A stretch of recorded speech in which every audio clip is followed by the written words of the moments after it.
അസ്സലാമു അലൈക്കും വറഹ്മത്തുള്ളാഹി വബറകാതുഹു. ബിസ്മില്ലാഹിർ റഹ്മാനിർ റഹീം. അൽഹംദുലില്ലാഹി ഹഖ്ഖ ഹംദിഹി വസ്സലാത്തു വസ്സലാമു അലാ റസൂലിഹി വഅബ്ദിഹി വബഅദ്. സ്നേഹാദരങ്ങളായ സഹോദരന്മാരെ, സഹോദരികളെ, ഈ ഹദീസ് ക്ലാസുകൾ ശ്രവിക്കുന്ന ബഹുമാന്യരെ, അൽ അർബഊൻ അന്നവവി എന്ന മഹൽ രചനയിൽ നിന്നുള്ള മൂന്നാമത്തെ ഹദീസാണ് ഇന്നത്തെ നമ്മുടെ പ്രതിപാദ്യം. ഹദീസ് നമുക്ക് ഈ പ്രകാരം വായിക്കാം. വഅൻ അബി അബ്ദിറഹ്മാൻ അബ്ദില്ലാഹി ഇബ്നി ഉമറ ഇബ്നി അൽ ഖത്താബ് റളിയല്ലാഹു അൻഹുമാ ഖാൽ سمعت رسول الله صلى الله عليه وسلم يقول بني الإسلام على 5 شهادة أن لا إله إلا الله وأن محمدا رسول الله وإقام الصلاة وإيتاء الزكاة وحج البيت وصوم رمضان رواه البخاري ومسلم. ഇസ്ലാം കാര്യങ്ങൾ, ഇസ്ലാമിൻ്റെ അടിസ്ഥാന സ്തംഭങ്ങൾ വിശദീകരിക്കുന്ന ഹദീസാണ് ഈ ഒരു ഹദീസ്. അബു അബ്ദുറഹ്മാൻ അബ്ദുല്ലാഹ് ഇബ്നു ഉമറിൽ നിന്നാണ് ഇത് നിവേദനം. അബു അബ്ദുറഹ്മാൻ അബ്ദുല്ലാഹ് ഇബ്നു ഉമറിൻ്റെ വിളിപ്പേരാണ്. മറുനാമം എന്ന പേരിൽ കുനിയത്ത്, അബ്, ഇബ്ന്, ഉമ്മ്, ഖാല് പോലുള്ളതായ തുടക്കങ്ങളിൽ നൽകപ്പെടുന്ന പേരുകളാണ് കുനിയത്ത് എന്ന് പറയുന്നത്. മക്കളുടെ പേരിലേക്ക് മാത്രം ചേർത്ത് വിളിക്കപ്പെടുന്ന മറുനാമമല്ല കുനിയത്ത്. ഇതിവിടെ ഉണർത്താൻ കാരണം ഇമാം നവവി റഹ്മത്തുള്ളാഹി അലൈഹിയെ അബൂ സക്കരിയ എന്ന് വിളിച്ചതിൽ ചില ആളുകൾക്ക് സംശയമുണ്ടാവുകയും അവർ അത് ഉന്നയിക്കുകയും ചെയ്തത് കാരണത്താലാണ്. അദ്ദേഹത്തിൻ്റെ പേര് അബ്ദുല്ലാ ഇബ്നു ഉമർ എന്നാണ്. അതുകൊണ്ടാണ് അബൂ അബ്ദുറഹ്മാൻ അബ്ദുല്ലാ ഇബ്നു ഉമർ എന്നിവിടെ വന്നത്.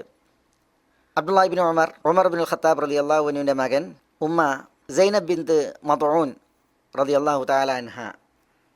ഉസ്മാൻ ഇബ്നു മദ്ഊൻ റളിയല്ലാഹു അൻഹുവിൻ്റെ സഹോദരിയാണ് അബ്ദുല്ലാ ഇബ്നു ഉമറിൻ്റെ ഉമ്മ സൈനബ്. ഏറെ മഹത്വങ്ങൾ പറയപ്പെട്ട സഹാബിയാണ് അബ്ദുല്ലാ ഇബ്നു ഉമർ.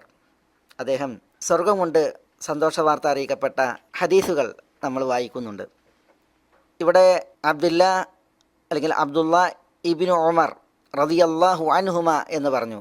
സഹാബികൾ രണ്ടുപേരുണ്ട്, അബ്ദുള്ളയും ഉമറും. അതുകൊണ്ടാണ് റളിയല്ലാഹു അൻഹുമ, അവർ രണ്ടുപേരിലും അള്ളാഹുവിൻ്റെ തൃപ്തി അവതീർണമാകട്ടെ എന്ന പ്രാർത്ഥനാവചനം അതിനെ തുടർന്ന് വന്നത്. അദ്ദേഹം പറയുന്നത് സമീഅതു റസൂലല്ലാഹി സ്വല്ലല്ലാഹു അലൈഹി വസല്ലം യഖൂൽ, അള്ളാഹുവിൻ്റെ റസൂൽ സ്വല്ലല്ലാഹു അലൈഹി വസല്ലം പറയുന്നത് ഞാൻ കേട്ടു എന്നാണ്. എന്താണ് തിരുനബി സല്ലല്ലാഹു അലൈഹി വസല്ലം തങ്ങൾ പറഞ്ഞത്? ബുനിയൽ ഇസ്ലാമു അല 5. ബുനിയ എന്ന് പറഞ്ഞാൽ നിർമ്മിക്കപ്പെട്ടു, ബിന നിർമ്മാണം അല്ലെങ്കിൽ നിർമ്മിക്കപ്പെട്ടത്. ഇസ്ലാം നിർമ്മിക്കപ്പെട്ടു അല 5. അല 5 എന്ന് പറഞ്ഞാൽ അല ദആഇമ 5, 5 അടിസ്ഥാനങ്ങളിൽ, അടിസ്ഥാന സ്തംഭങ്ങളിൽ, അടിസ്ഥാന അവലംബങ്ങളിൽ. ഏതെല്ലാമാണത്? ഷഹാദത്തി അൻ ലാ ഇലാഹ ഇല്ലല്ലാഹ് വ അന്ന മുഹമ്മദൻ റസൂലുള്ളാഹ്. ഒന്ന് ഷഹാദത്താണ്, ലാ ഇലാഹ ഇല്ലല്ലാഹ് മുഹമ്മദുർ റസൂലുള്ളാഹ് എന്ന ഷഹാദത്ത്. രണ്ടാമത്തേത് ഇഖാമിസ്വലാഹ് വ ഇഖാമിസ്വലാഹ്. മൂന്നാമത്തേത് വ ഈതാഇസ് സക്കാത്ത്. നാലാമത്തേത് വ ഹജ്ജിൽ ബൈത്ത്. അഞ്ചാമത്തേത് വസൗമി റമദാൻ. ഈ ഹദീസ് അല 5 ഷഹാദത്തി അൻ ലാ ഇലാഹ ഇല്ലല്ലാഹ്, അവിടെ ഷഹാദത്തി എന്ന് വായിക്കുന്നത് പോലെ തന്നെ ഷഹാദത്തു അൻ ലാ ഇലാഹ ഇല്ലല്ലാഹ് വ അന്ന മുഹമ്മദർ റസൂലുള്ളാഹ് എന്നും വായിക്കാം. അങ്ങനെ വായിക്കുമ്പോൾ വ ഇഖാമുസ്സലാ വ ഈതാഉസ് സക്കാ വ ഹജ്ജുൽ ബൈത്തി വ സൗമു റമദാൻ, അവിടെയൊക്കെ വ്യാകരണം ശ്രദ്ധിക്കേണ്ടതുണ്ട്, അതിൽ വ്യത്യാസം വരും. ഈ 5 കാര്യങ്ങൾ, ലാ ഇലാഹ ഇല്ലല്ലാഹ് മുഹമ്മദുർ റസൂലുള്ളാഹ് എന്നുള്ള ഷഹാദത്ത്, അതേപോലെ ഇഖാമുസ്സലാ, ഈതാഉസ് സക്കാ, ഹജ്ജുൽ ബൈത്ത്, സൗമു റമദാൻ എന്നിവ, ഇതിന്മേലാണ് ബുനിയൽ ഇസ്ലാം, ഇസ്ലാം സ്ഥാപിക്കപ്പെട്ടത് എന്നാണ് പറയുന്നത്. അപ്പോൾ ഇസ്ലാമിൽ ഈ 5 കാര്യങ്ങൾ മാത്രമല്ല, ഇസ്ലാമിൽ ഈ 5-നപ്പുറവും കർമ്മങ്ങളുണ്ട്, കാര്യങ്ങളുണ്ട്. അപ്പോൾ അതിൻ്റെയൊക്കെ സ്ഥാനം എന്താ? ഇവിടെ ഇത് പരാമർശിക്കപ്പെട്ടതിൻ്റെ സവിശേഷത എന്താ? ഒരു ബിൽഡിംഗ് ആകുമ്പോൾ ആ ബിൽഡിംഗ് നിർമ്മിക്കപ്പെടാൻ അടിസ്ഥാന കാര്യങ്ങൾ, സ്തംഭങ്ങൾ ഉണ്ടാകും. പിന്നെ ആ ബിൽഡിങ്ങിൻ്റെ പൂർണ്ണതയ്ക്ക് അനുപേക്ഷ്യമായ, അനിവാര്യമായ കാര്യങ്ങളുണ്ടാകും. ഇസ്ലാമാകുന്ന സൗധം അത് ഈ 5 അടിസ്ഥാനങ്ങളിൽ സ്ഥാപിതമാണ്. ഈ 5-ലല്ലാതെ ഈ സൗധം നിലനിൽക്കുകയില്ല.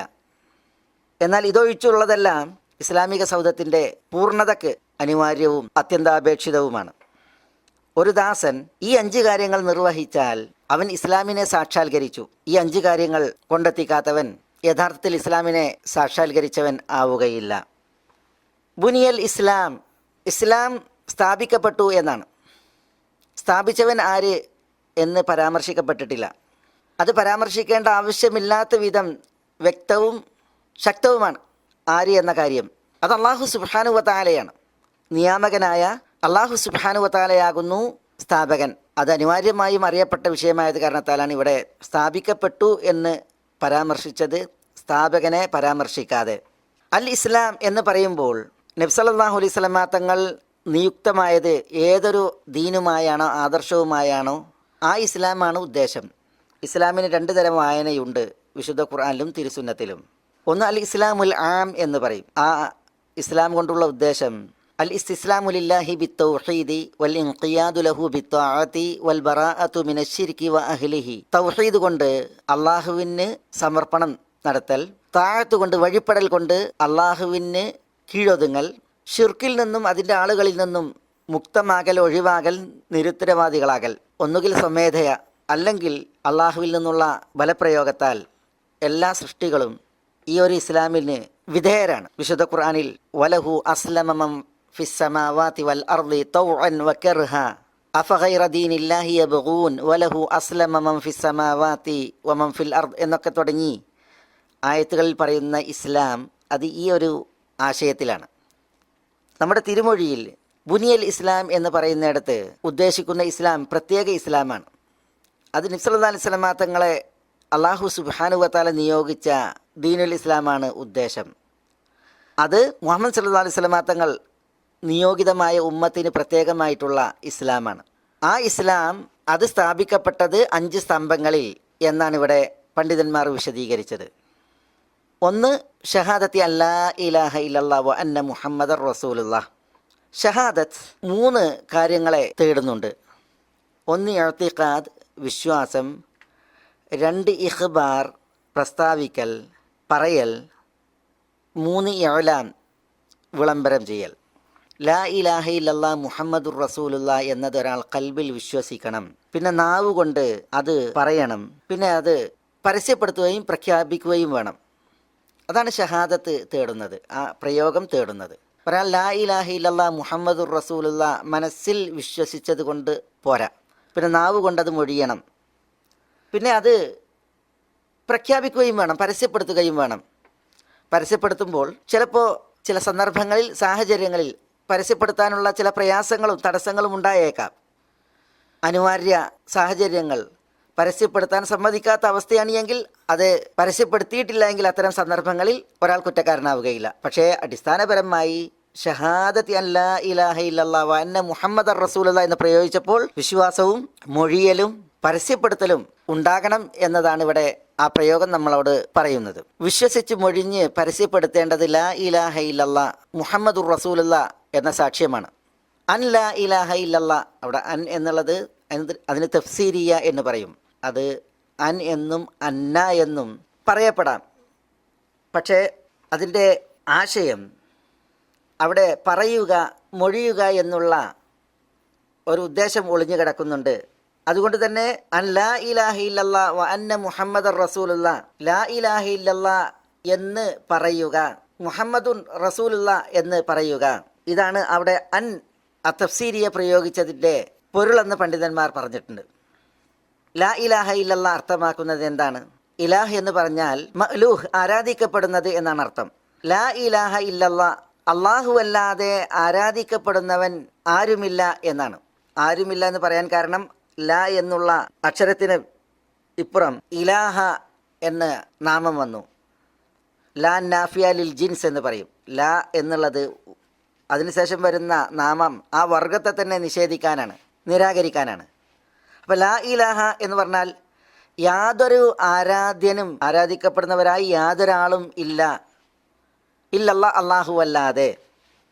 അവിടെ ഒരു വിഷയം, അല്ലാഹു അല്ലാതെ ആരാധിക്കപ്പെടുന്ന യാതൊന്നുമില്ല എന്ന് പറയുമ്പോൾ ഇവിടെ ആരാധിക്കപ്പെടുന്നവരായിട്ട് പലരും ഉണ്ട്. അല്ലാഹു അല്ലാതെ പലരെയും ആരാധിക്കപ്പെടുന്ന അവസ്ഥയുണ്ട്. അപ്പോൾ പണ്ഡിതന്മാർ ലാ ഇലാഹ ഇല്ലല്ലാ എന്നതിൻ്റെ അർത്ഥം പറഞ്ഞപ്പോൾ ലാ ഇലാഹ ഹഖുൻ അല്ലെങ്കിൽ ലാ ഇലാഹ ബിഹഖിൻ ഇല്ലല്ലാ, അല്ലാഹു അല്ലാതെ യഥാർത്ഥ ആരാധ്യനായി മറ്റാരുമില്ല, യഥാർത്ഥത്തിൽ ആരാധിക്കപ്പെടുന്നവൻ അല്ലാഹു മാത്രമാകുന്നു എന്നതാണ് അതിൻ്റെ അർത്ഥം.